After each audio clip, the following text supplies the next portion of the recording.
People are dying in numbers with no arrest in South Africa. The law must consider all the aspects.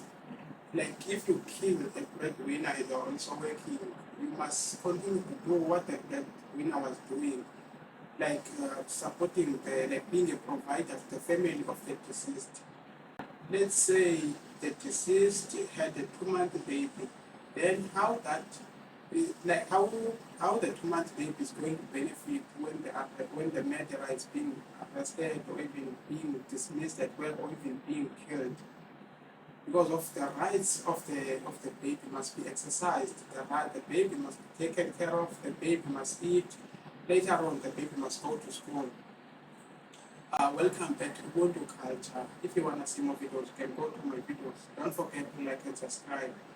Today, let's talk about the people that are dying in South Africa every day, especially in the Western Cape, in Gauteng, in KZN, and in Eastern Cape.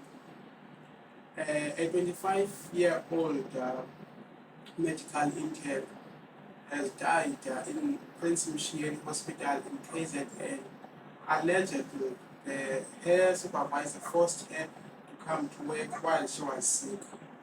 And just recently, a student got shot and died at Uso campus at Mthatha in Eastern Cape, and many others that people that are dying every day in South Africa that are being murdered. And I believe that if the law can change in order to consider all the aspects, like if you kill someone and they are also working, you mustn't be arrested. You must continue to do what the deceased was doing by making sure that the family of the deceased is taken care of and the kids of the deceased, they continue with their studies like the other kids, and by making sure that they get the financial support. Because of I believe that in over time, that's how the family of the deceased can get a healing and get peace over time.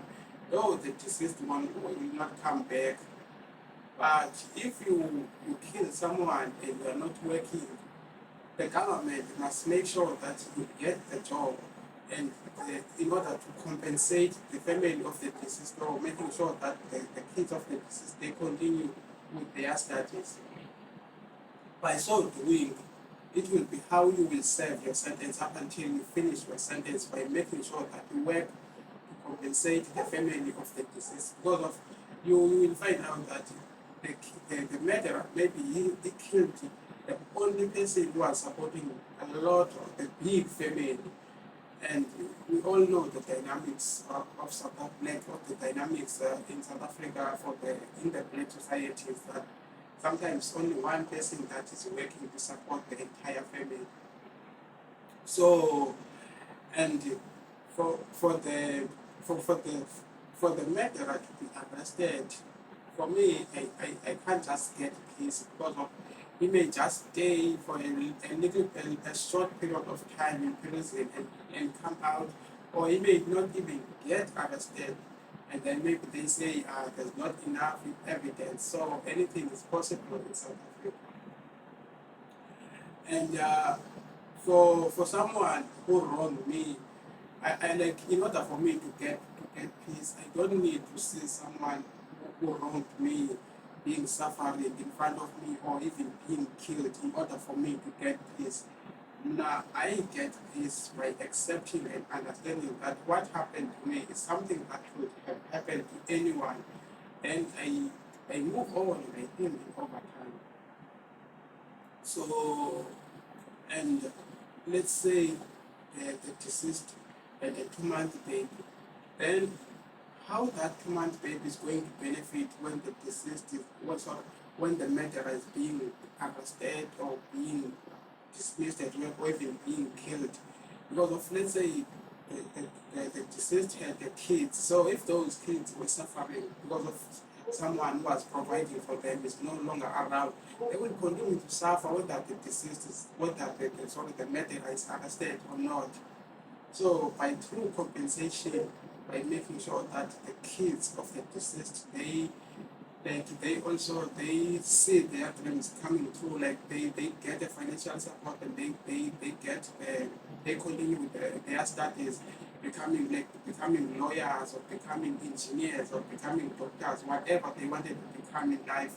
So for me, that is the real justice.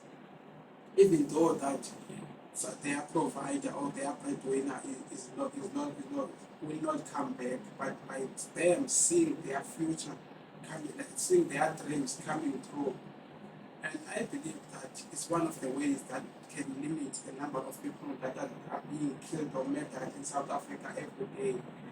So you can also leave a comment in the comment section on what will be the compensation to the family of the deceased without taking the murderer to prison, and in order to make sure that uh, the kids of the deceased baqhubeka nempilo nabo like the other kids, because of it doesn't serve a purpose for taking the murderer to prison and give the murderer a free food and staying for free, while maybe the kids of the deceased they are going to bed without getting food. So thanks for watching.